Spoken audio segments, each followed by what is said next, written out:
Hello students, मैं हर्षराज पीएसबीआई के तरफ से आप सभी के साइंस का टीचर स्वागत करता हूं आज के इस नए वीडियो में। आज के वीडियो में हम लोग बात करने वाले हैं अपने 5th नंबर क्वेश्चन, जो कि हमारा मल्टीपल चॉइस क्वेश्चंस रहने वाला है। पिछले क्लास तक हम लोगों ने tick the right and cross the wrong statements को कंप्लीट किया था। आज के क्लास में हम लोग मल्टीपल चॉइस क्वेश्चंस को कंप्लीट करेंगे। तो चलिए एक एक करके हम लोग क्वेश्चन को देखते हैं और इसको सॉल्व करते हुए चलते हैं। तो इसमें क्या है, हमारा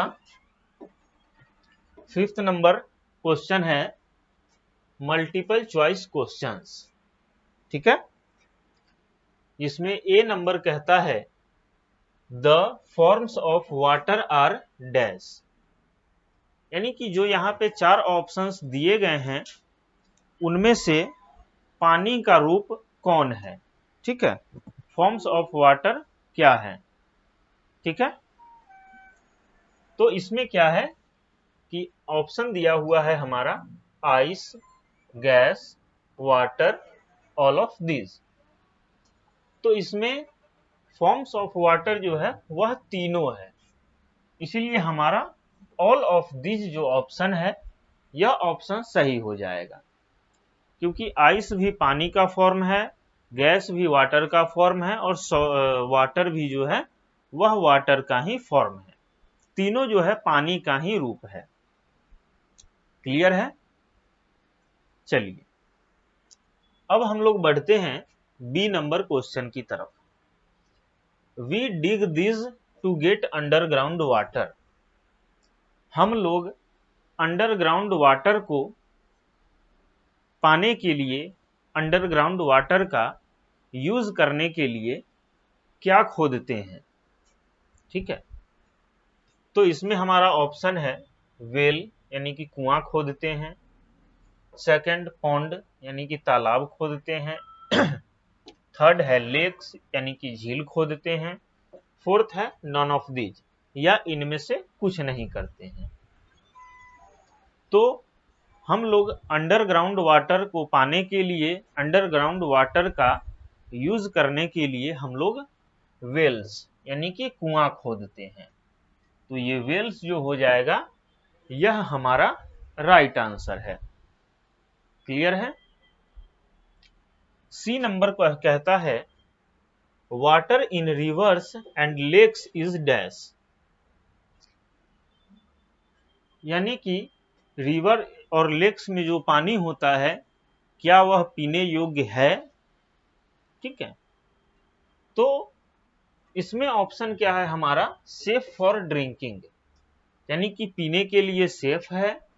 सेकंड ऑप्शन है अनसेफ फॉर ड्रिंकिंग, पीने के लिए सेफ, सुरक्षित नहीं है। थर्ड पॉइंट कहता है बोथ 1 एंड 2, यानी कि सुरक्षित है भी और सुरक्षित नहीं भी है। तो इसमें हम लोग इसी को टिक आउट करेंगे, क्योंकि कहीं कहीं जगहों पे आज भी नदी का पानी ही यूज किया जाता है पीने के लिए और सारे कामों के लिए। और कहीं कहीं पे पानी, जहाँ नदियां गंदी होती है वहां पे हम लोग रिवर या पॉन्ड के पानी को यूज नहीं कर सकते हैं पीने के लिए। क्लियर है। डी नंबर कहता है the gaseous form of water is dash, पानी का गैसियस फॉर्म क्या है। ठीक है, क्या कहता है पानी का गैसियस फॉर्म क्या है। तो वाटर वेपर जो है वह पानी का गैसियस फॉर्म है। क्लियर है। पानी जो है वाटर वेपर जो है वह क्या है, पानी का गैसियस फॉर्म है। क्लियर है। चलिए नोट डाउन कीजिए इसको, फिर आगे बढ़ते हैं।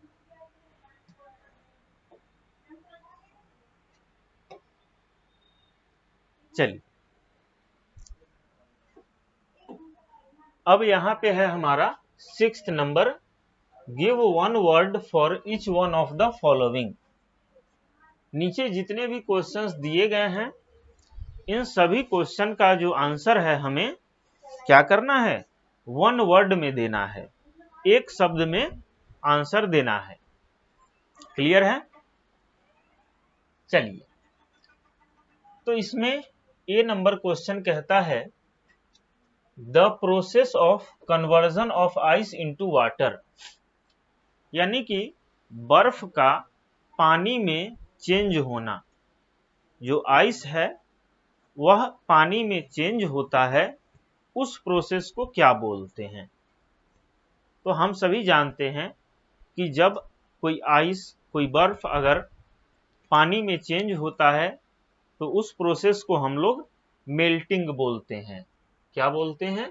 मेल्टिंग, MELTING, मेल्टिंग बोलते हैं। क्लियर है?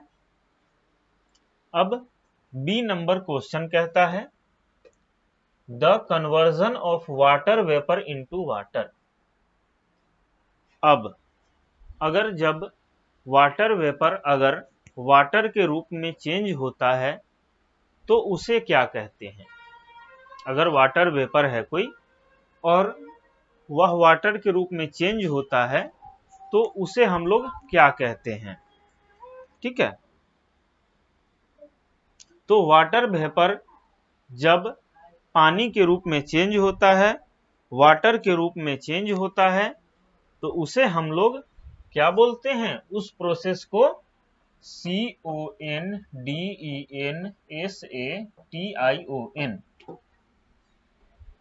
उस प्रोसेस को हम लोग कंडेंसेशन बोलते हैं। क्लियर है?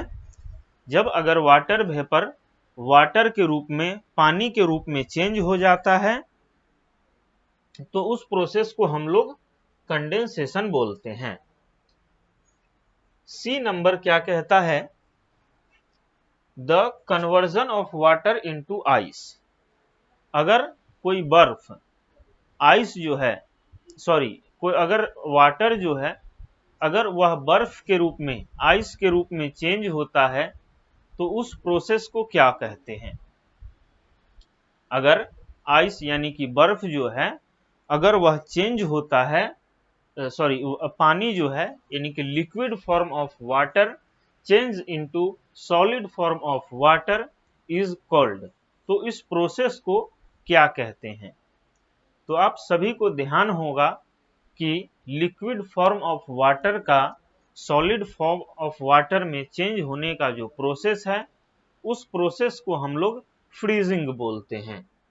क्या बोलते हैं? फ्रीजिंग, FREEZING, फ्रीजिंग बोलते हैं। डी नंबर क्वेश्चन कहता है the main source of water, पानी का जो मेन सोर्स है वह क्या है? तो main source of water is rain, यानी कि बारिश जो है वह पानी का मेन सोर्स है। चलिए इसे भी आप लोग नोट डाउन कर लीजिए, फिर आगे बढ़ते हैं। अब आता है यहां पे हमारा मैच द कॉल्यूम्स, यानी कि कॉल्यूम ए को कॉल्यूम बी से मैच करना है सही ऑप्शन को देखते हुए। तो रेन वाटर, ठीक है, रेन वाटर क्या होता है? Get collected in pond, lake and river. यह क्या होता है? पॉन्ड, रिवर और लेक्स में कलेक्ट होता है, यानी कि जमा होता है। Underground water goes in, underground water क्या होता है? वेल्स एंड ट्यूबवेल्स, यानी कि कुआं और ट्यूबवेल के द्वारा अंडरग्राउंड वाटर को निकाल लिया जाता है। Pond water has germs in it, यानी कि जो भी पॉन्ड, तालाब, ये सभी का जो पानी होता है उसमें क्या होते हैं? जर्म्स होते हैं, कीड़े मकोड़े होते हैं, हार्मफुल बैक्टीरिया जो होते हैं, ये सारी चीजें होती हैं। डी नंबर है water is filtered to remove dirt and germs from it. Water को फिल्टर करने, वाटर को हम लोग जब फिल्टर करते हैं तो उसमें से गंदगी और जो भी जर्म्स होते हैं उनको निकाल दिया जाता है। क्लियर है? चलिए नोट डाउन कीजिए। आज का हमारा चैप्टर यहीं पे खत्म होता है। अगले क्लास में हम लोग चैप्टर नंबर 9 के साथ मिलते हैं, जो कि हमारा आवर अर्थ यानी कि हमारी धरती होने वाली है। ठीक है, तो हम लोग नेक्स्ट क्लास में मिलते हैं।